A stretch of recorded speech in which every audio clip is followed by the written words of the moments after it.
الرحمن الرحیم وبالوالدین احسانا صدق اللہ العظیم ببرکتہ ان اللہ وملائکتہ یصلون علی النبی یا ایھا الذین آمنوا صلوا علیہ وسلموا تسلیما الصلاۃ والسلام علیک یا سیدی یا رسول اللہ وعلی آلک واصحابک یا سیدی یا حبیب اللہ۔ تمام تر تعریف و توصیف اللہ جل مجدہ الکریم کے لیے ہے، جو خالق کائنات بھی ہے اور مالک ارض و سما بھی، اور تمام تر حمد و ثنا محبوب دو عالم، شفیع معظم، شفیع یوم النشور، احمد مجتبیٰ محمد مصطفیٰ صلی اللہ تعالی علیہ وآلہ وسلم کے لیے ہے، کہ جن کے صدقے میں خالق کائنات نے یہ کل کائنات تخلیق فرمائی۔ بفضل تعالی ایک مرتبہ پھر ہم موجود ہیں رمضان المبارک کی خصوصی ٹرانسمیشن رمضان نور ایمان میں، اور آج ہمارے ساتھ بہت ہی خوبصورت مہمانان گرامی بھی موجود ہیں۔ تو سب سے پہلے تو اپنے موضوع کے حوالے سے سامعین اور حاضرین کی طرف یہ بات پہنچاتا چلوں کہ آج کا جو ہمارا موضوع ہے وہ معاشرتی طور پہ بہت ہی ایک اہمیت کا حامل موضوع ہے۔ تو جو آج کا ہمارا موضوع ہے وہ والدین کے حقوق کے حوالے سے ہے، کیونکہ آج کل جو معاشرے کے اندر جو بگاڑ آ رہا ہے، بہت سارے ایسے معاملات ہیں ہم دیکھتے ہیں کہ والدین کی جس طرح ناقدری اور نافرمانی کی جا رہی ہے۔ تو اس حوالے سے آج ہمارے ساتھ اس موضوع پر گفتگو کرنے کے لیے موجود ہیں علامہ عبد المتین قادری صاحب۔ سب سے پہلے تو میں آپ کا مشکور و ممنون ہوں کہ آپ نے اپنا قیمتی وقت میں سے وقت عنایت فرمایا۔ اللہ رب ذوالجلال آپ کا آنا قبول و منظور فرمائے۔ ان کے ساتھ موجود ہیں خوبصورت آواز کے مالک محسن کریم قادری صاحب۔ ایک مرتبہ پھر میں آپ کا مشکور و ممنون ہوں کہ ایک مرتبہ پھر آپ نے ایک اور پروگرام کے لیے وقت عنایت فرمایا۔ اللہ رب ذوالجلال آپ کا آنا بھی قبول و منظور فرمائے۔ تو چونکہ یہ بات آپ کے علم میں ہے کہ اس پروگرام کی جو ابتدا کی جاتی ہے وہ تلاوت کلام ربانی سے کی جاتی ہے، پھر ساتھ ہی حضور علیہ الصلوۃ والسلام کی بارگاہ میں مدح سرائی، تو آج کی اس نشست کا آغاز آپ فرما دیجیے۔ اعوذ باللہ من الشیطان الرجیم، بسم اللہ الرحمن الرحیم، قل هو اللہ احد اللہ الصمد لم یلد ولم یولد ولم یکن له کفوا احد، صدق اللہ العظیم۔ صلی اللہ علیہ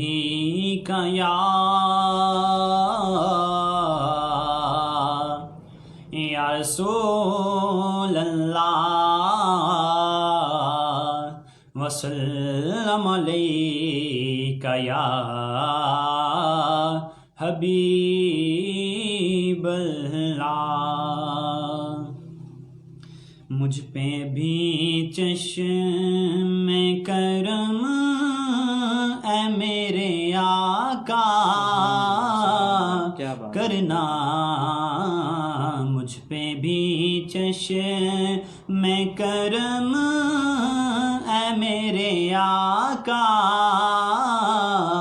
کرنا، حق تو میرا بھی ہے رحمت کا تقاضا کرنا، مجھ پہ بھی چشم کرم۔ سبحان اللہ، سبحان اللہ۔ یہ تیری شان ہے اے آمنہ کے در یتیم، یہ تیری شان ہے اے آمنہ کے در یتیم، ساری امت کی شفاعت تنہا کرنا، ساری امت کی شفاعت تنہا کرنا، مجھ پہ بھی چشم کرم اے میرے آقا کرنا، حق تو میرا بھی ہے رحمت کا تقاضا کرنا۔ سبحان اللہ، بہت ہی خوبصورت انداز سے حضور علیہ الصلوۃ والسلام کی بارگاہ میں مدح سرائی فرما رہے تھے جناب محسن کریم درانی صاحب، اللہ رب ذوالجلال آپ کی آواز کے اندر، سوز و گداز کے اندر مزید برکتوں کا اضافہ فرمائے۔ تو قبلہ حافظ عبد المتین قاضی صاحب، جیسا کہ آپ کے علم میں ہے کہ جو آج کا ہمارا موضوع ہے وہ والدین کے حقوق کے حوالے سے ہے، اور میں سمجھتا ہوں کہ یہ ہماری نوجوان نسل کے لیے ایک بہت ہی انتہائی اہم پیغام ہوگا جو آج کے ہمارے اس پروگرام سے ان کے ذہنوں تک یا ان تک پہنچے گا۔ تو سب سے پہلے بلا تمہید و تمثیل ہی ہم اپنے موضوع کی طرف آتے ہیں۔ تو سب سے پہلے تو آپ ہمیں یہ بتائیے والدین کے حقوق کے حوالے سے کہ کیا چیز ضروری ہے، اور جو معاشرے کے اندر بگاڑ آ رہا ہے آج کل، تو اس کو کیسے دور کیا جا سکتا ہے، اور کیسے ہم والدین کی قدر و منزلت کو سمجھ سکتے ہیں؟ الحمدللہ رب العالمین والصلاة والسلام علی سید الانبیاء والمرسلین، اما بعد فاعوذ باللہ من الشیطان الرجیم، بسم اللہ الرحمن الرحیم، ربی اشرح لی صدری ویسر لی امری واحلل عقدۃ من لسانی یفقہوا قولی، صدق اللہ العلی العظیم۔ فرمان مصطفیٰ صلی اللہ تعالی علیہ وسلم، تم اپنی مجلسوں کو مجھ پر درود شریف پڑھ کر آراستہ کرو، بے شک تمہارا درود شریف پڑھنا بروز قیامت تمہارے لیے نور ہوگا۔ مل کر ایک مرتبہ نبی اکرم صلی اللہ علیہ وسلم کی بارگاہ میں درود پیش کرتے ہیں۔ اللہم صلی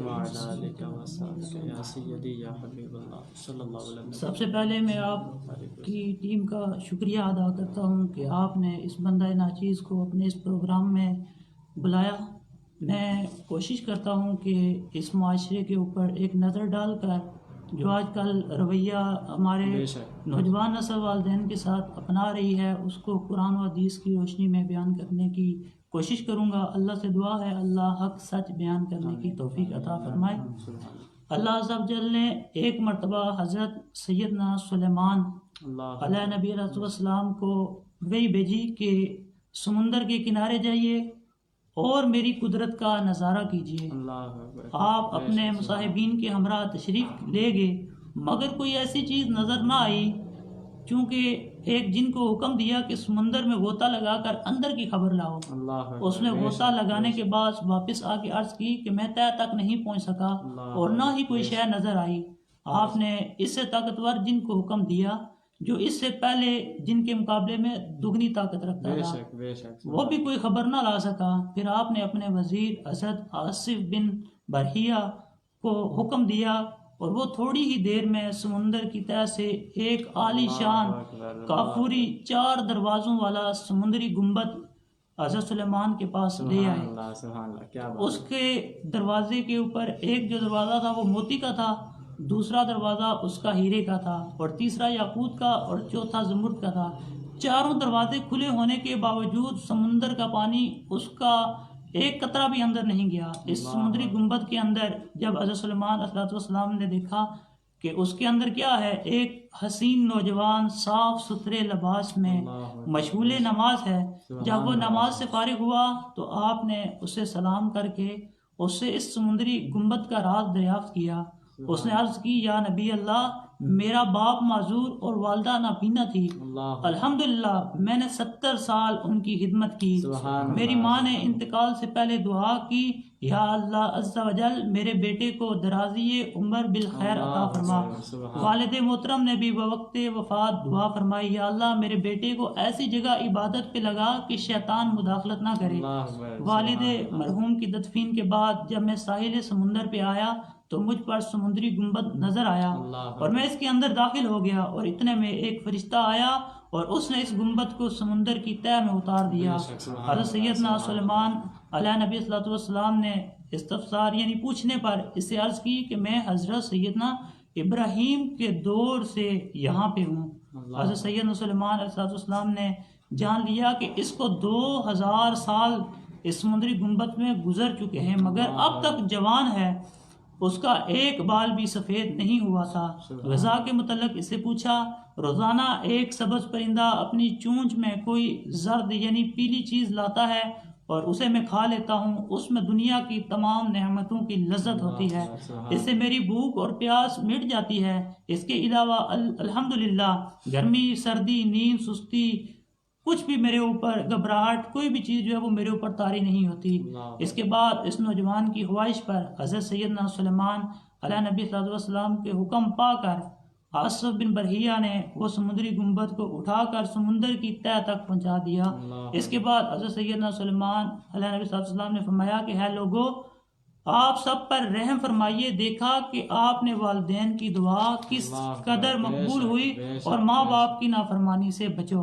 اسی طرح ایک اور روایت آپ کی بارگاہ میں پیش کرتا ہوں کہ حضرت سیدنا بایزید بسطامی فرماتے ہیں کہ سردیوں کی ایک سخت رات میری ماں نے مجھ سے پانی مانگا اور میں پانی کا وہ کٹورا لے کر ماں کی بارگاہ میں جب آیا تو کیا دیکھتا ہوں کہ وہ نیند کی وجہ سے سو گئی ہے، اور میں نے جگانا مناسب نہ سمجھا، میں وہ پانی کا کٹورا لے کر ان کے سرانے کھڑا ہو گیا، کیونکہ سردیاں کافی شدت سے تھی اور وہ پانی جو تھا وہ پیالے کے اندر جم گیا، جس کی وجہ سے میری انگلیوں کے جو پورے تھے وہ پیالے کے ساتھ ٹچ ہو گئے۔ جب والدہ کی آنکھ کھلی تو انہوں نے دیکھا، میں نے فوراً ان کو پانی پیش کیا، تو جب پانی پیش کیا تو میرے جو پورے تھے وہ کٹورے کے ساتھ چپک چکے تھے سردی کی وجہ سے، اور جیسے ہی وہ کٹورا جدا ہوا تو میرے انگلیوں سے خون نکل آیا۔ یہ جب دیکھا والدہ نے تو میں نے ان کو اپنا تمام ماجرا سنایا، تو انہوں نے پھر اٹھ کر دعا کی، ہے اللہ عز و جل میں اس سے راضی ہوں۔ اور وقت نے دیکھا کہ حضرت بایزید بسطامی وقت کے بہت بڑے ولی بنے، اور وقت گزر گیا لیکن آج بھی ان کا نام زندہ ہے۔ بالکل اسی طرح کہ والدین کے ادب کرنے کی وجہ سے اللہ تبارک و تعالی وہ دولتیں عطا کر دیتا ہے کہ جو انسان خود عبادت کر کر بھی نہیں پا سکتا۔ اسی طرح ایک اور آپ کے سامنے حضور صلی اللہ علیہ وسلم کا فرمان پیش کرتا ہوں کہ یعنی جنت ماؤں کے قدموں کے نیچے ہے۔ اس کے اوپر مفتی احمد یارحان نعیمی بہار شریعت کے اندر لکھتے ہیں کہ والدہ کے قدم کو بوسہ بھی دے سکتا ہے، یعنی حدیث میں ہے کہ جس نے اپنی والدہ کے پاؤں چوما تو ایسا جیسے اس نے جنت کی چوکھٹ چوما، یعنی کہ جس نے جنت کی چوکھٹ کو چومنا ہو وہ اپنی والدہ کے قدم کو چوم لے۔ کیا بات ہے، بے شک بے شک۔ اسی طرح اور بھی بے شمار مثالیں ہیں ہمارے سامنے جو ہم اپنے نوجوانوں کو بتا کر ان کو اپنے والدین کا ادب کرنے کا ایک میسج دے سکتے ہیں، کیونکہ نیک لوگوں کا جو ذکر ہوتا ہے وہ ایک تو برکت ہوتا ہے، دوسرا ہماری آنے والی جو امت ہے اس کے لیے ایک سبق بھی ہوتا ہے، کیونکہ جو گزر گیا ہوتا ہے وہ ہمارے لیے ایک راہ ہوتی ہے، ایک میسج ہوتا ہے کہ ہم اس راہ پر چلیں گے تو یہ ہوگا، اس راہ پہ چلیں گے تو یہ ہوگا۔ بے شک بے شک۔ نبی اکرم صلی اللہ علیہ وسلم کی بارگاہ میں ایک مرتبہ صحابہ بیٹھے ہوئے تھے، آپ علیہ الصلوۃ والسلام نے فرمایا کہ آئیے بغیر کسی حرج کے بالکل مفت ثواب کا خزانہ حاصل کیجئے، خوب ہمدردی اور پیار و محبت سے ماں باپ کا دیدار کیجئے، ماں باپ کی طرف نظر جو ہے رحمت کی نظر سے دیکھنے سے اللہ تعالیٰ آپ کو مقبول حج کا ثواب عطا فرماتا ہے۔ ابھی لوگ کافی کوشش کرتے ہیں کہ ہم حج پر جائیں، پیسے جمع کرتے ہیں، کافی زیادہ مشکلات کے بعد صحت ہوتی ہے پھر جا کر حج کرتے ہیں، لیکن پھر بھی کوئی پتہ نہیں ہوتا کہ وہ قبول ہوا ہے کہ نہیں ہوا۔ لیکن نبی صلی اللہ علیہ وسلم نے ہمیں ایک بالکل آسان سا طریقہ بتا دیا کہ اگر تم رحمت کی نظر سے اپنے والدین میں سے کسی ایک کو بھی دیکھو گے اللہ تبارک و تعالیٰ تمہیں قبول حج کا ثواب عطا فرمائے گا۔ تو صحابہ نے عرض کی کہ اگر کوئی بندہ 100 مرتبہ اس طرح کرتا ہے تو حضور نے فرمایا کہ اس کو 100 حج کا ثواب مل جاتا ہے۔ اسی طرح نبی صلی اللہ علیہ وسلم سے پہلے حضرت موسیٰ گزرے، تو حضرت موسیٰ علیہ السلام ایک بار پروردگار کی دربار میں عرض گزار ہوئے، یا رب غفار مجھے جنت میں میرا ساتھی دکھا۔ اللہ عز و جل نے فرمایا فلاں شہر میں جاؤ، وہاں فلاں قصاب تمہارا جنت کا ساتھی ہے۔ ابھی ظاہر سی بات ہے ہر بندے کی خواہش ہوتی ہے کہ بندہ اپنے دوست کو چیک کرے ہمارا دوست کون ہے، لیکن حضرت موسیٰ نے کہا کہ یا اللہ میرے کو جنت میں جو میرا ساتھی ہے وہ دکھا۔ تو اللہ تبارک و تعالیٰ نے کہا کہ فلاں شہر کے اندر جاؤ، وہاں جو قصاب ہے وہ تمہارا دوست ہوگا۔ اس حضرت موسیٰ نے کو بڑا تعجب ہوا کہ ایک قصاب میرا دوست کیسے بن گیا۔ انہوں نے کہا چلو دیکھ لیتے ہیں۔ جب وہ اس قصاب کے پاس تشریف لے گئے تو مہمان کے طور پر، یعنی ناواقف بندہ جب چلا جائے تو سمجھو کہ پہلے لوگوں کے پاس وہ مہمان ہوتا تھا، بے تو شک۔ مہمان کی صورت میں وہ ان کو گھر لے گیا، گھر میں ان کو کھانا پیش کیا، تو اس نے اپنے سامنے ایک بہت بڑا سا ٹوکرا رکھا، وہ ایک نوالا خود کھاتا اور 2 نوالے اس ٹوکرے کے اندر ڈالتا۔ اتنے میں دروازے پہ دستک ہوئی اور وہ قصاب دروازے کی طرف گیا۔ حضرت موسیٰ نے جان کے دیکھا کہ اس ٹوکرے کے اندر ہے کیا، جب دیکھتے ہیں ایک بوڑھا مرد اور ایک بوڑھی عورت بیٹھے ہوئے ہیں۔ جیسے ہی انہوں نے حضرت موسیٰ کو دیکھا تو ان کی روح جو ہے وہ پرواز کر گئی۔ وہ جب شخص واپس آیا تو اس نے کہا کہ آپ حضرت موسیٰ تو نہیں ہیں؟ انہوں نے عرض کی کہ آپ کو کیسے پتہ چل گیا کہ میں حضرت موسیٰ ہوں؟ انہوں نے کہا میرے والدین ہمیشہ دعا کرتے تھے کہ یا اللہ جب تک ہم موسیٰ کو نہ دیکھ لیں ہمیں موت نہ دینا۔ تو کیا بات ہے، کیا حضرت موسیٰ نے اس سے عرض کی کہ یہ مقام تجھے کیسے ملا؟ اس نے عرض کی کہ میرے والدین ہمیشہ 2 دعائیں مانگتے تھے، یا اللہ ہمیں اس وقت تک موت نہ دینا جب تک ہم حضرت موسیٰ کا دیدار نہ کر لیں، اور ہمارا بیٹے کو جو ہماری اتنی خدمت کرتا ہے اس کو جنت میں حضرت موسیٰ علیہ السلام کا دوست بنا دو۔ یعنی کہ والدین کی خدمت کرنے سے اتنا اللہ تبارک و تعالی اجر عطا فرماتا ہے اور وہ مقام عطا کرتا ہے کہ انسان اگر عبادتیں کرتا رہے پھر بھی اس مقام پر نہیں پہنچ سکتا۔ یہ تو والدین کے ادب کرنے کی فضیلتیں ہیں۔ اسی طرح والدین کی نافرمانی کرنے کے جو عذاب ہیں وہ بھی اس کے اوپر بھی ہم روشنی ڈالتے ہیں تاکہ ہمارے دل میں بھی والدین کی خدمت کا ایک جذبہ پیدا ہو، جس کی وجہ سے ہم اپنے والدین کا ادب کریں۔ ماں باپ یہ میرے امیر اہل سنت کا ایک بہت ہی پیارا رسالہ ہے، یعنی اس کے اندر انہوں نے والدین کے اوپر کافی روشنی ڈالی۔ اس کا نام سمندری گنبد ہے، اگر کوئی پورا پڑھنا چاہے تو اس کے اندر ماشاءاللہ بے شمار والدین کے اوپر انہوں نے روشنی ڈالی۔ یعنی کہ والدین کا ادب نہ کرنے کی جو سزا ہے اس کے اوپر بھی انہوں نے ایک روایت لکھی کہ ماں باپ جب آواز دیں تو بلا عذر جواب میں تاخیر نہ کیجیے۔ بعض لوگ اس میں سخت لاپرواہی سے کام لیتے ہیں اور جواب میں تاخیر کو معاذ اللہ برا بھی نہیں سمجھتے، حالانکہ اگر نفل پڑھ رہے ہیں ماں باپ کو اس کا علم نہیں تو معمولی طور پر بھی اگر وہ پکاریں تو نماز توڑ کر جواب دینا ہوگا۔ یہ بہار شریعت میں بھی مسئلہ لکھا ہوا ہے کہ اگر نفل پڑھ رہے ہیں اور والدین آپ کو بلا رہے ہیں تو آپ نفل چھوڑ کر پہلے والدین کی بات سنیں اور پھر نفل کو ادا کریں۔ اللہ اکبر، سبحان اللہ۔ سرکار عالم صلی اللہ علیہ وسلم نے ارشاد فرمایا کہ بنی اسرائیل میں ایک آدمی تھا، نماز پڑھ رہا تھا، اس کی ماں آئی اور آواز دی لیکن اس نے جواب نہ دیا، کہنے لگا نماز پڑھوں یا اس کا جواب دوں؟ پھر اس کی ماں آئی اور جواب نہ پا کر اس کو بدعا دی کہ یا اللہ اسے اس وقت تک موت نہ دینا جب تک یہ کسی فاحشہ یعنی بد کردار عورت کا منہ نہ دیکھے، اور وہ دعا قبول ہو گئی۔ ایک دن عبادت خانے میں تھا کہ ایک عورت نے کہا اور اس کے پاس آئی اور اس کو بہکایا، لیکن وہ عبادت گزار جو تھا اس کی باتوں میں نہ آیا، اور وہ عورت پھر آگے چل کر ایک لکڑہاڑے کے پاس چلی گئی، اپنا سب کچھ اس کے پیش کر دیا اور جو پھر اس نے اس کے ساتھ منہ کالا کیا۔ پھر اس کے بعد ایک بچہ ہوا اور وہ بچہ اس نے اس عبادت گزار کی طرف منسوب کر دیا کہ یہ بچہ اس کا ہے۔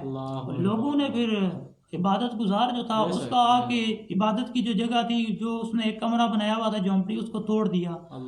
تو ظاہر سی بات ہے ماں کی وہ بدعا اس کو لگ گئی تھی، لیکن اللہ تعالیٰ کا وہ نیک بندہ تھا، اس نے عرض کی کہ آؤ چلتے ہیں اور بچے سے پوچھتے ہیں کہ وہ کس کا ہے۔ اللہ اکبر۔ وہ اس کے پاس چلے گئے اور بچے نے پھر کہا کہ میں لکڑہارے کا بچہ ہوں۔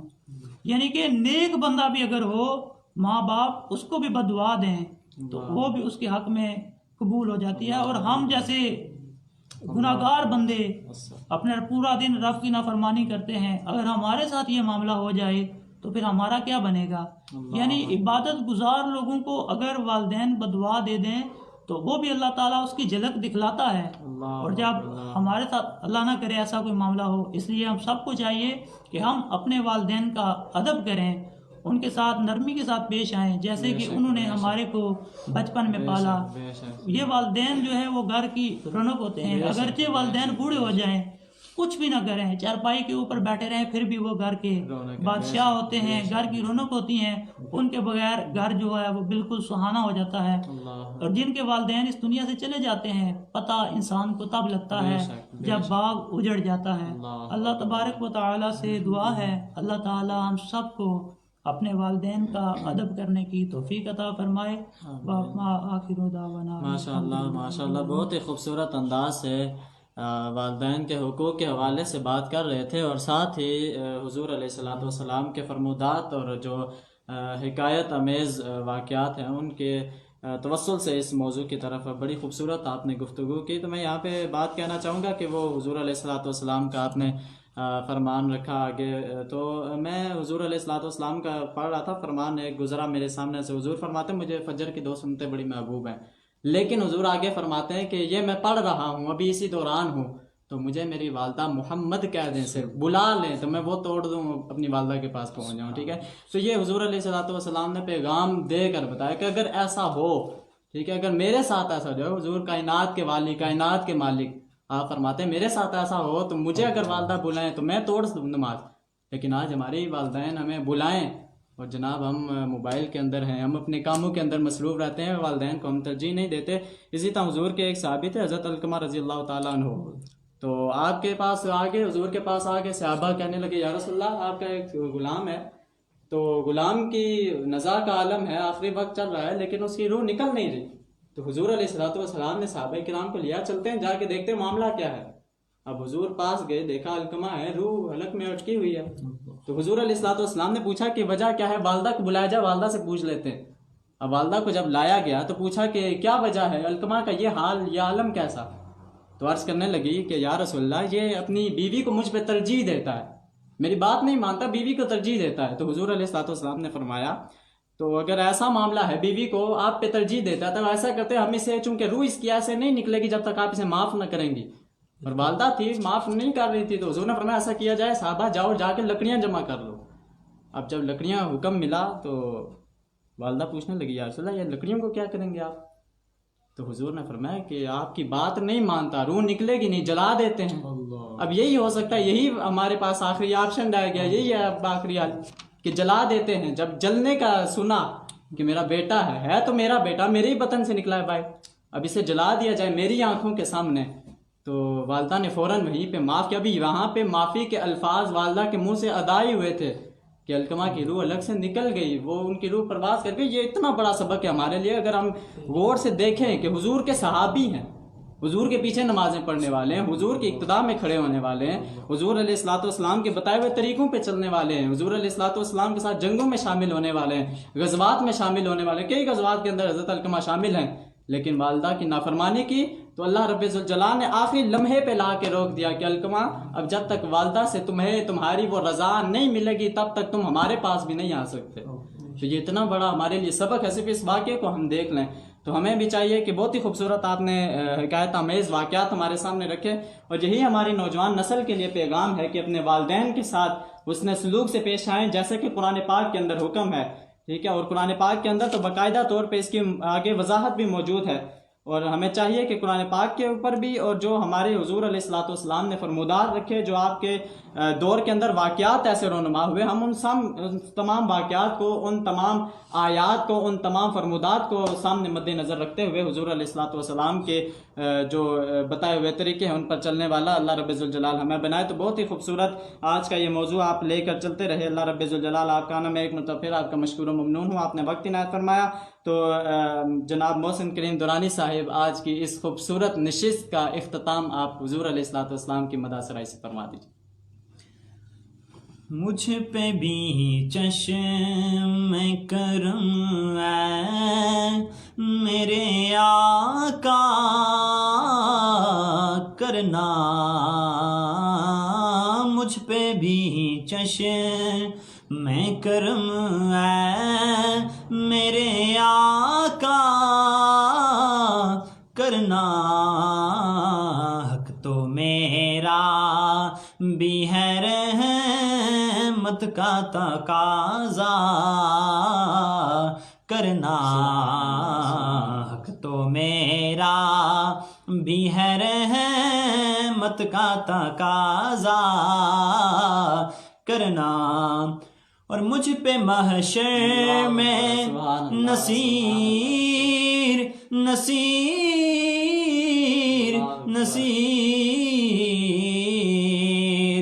مجھ پہ محشر میں نصیر کی نظر پڑ ہی گئی، کہنے والے اسے کہتے ہیں خدا کا کرنا، کہنے والے اسے کہتے ہیں خدا کا کرنا، مجھ پہ محشر میں نصیر ان کی نظر پڑ ہی گئی۔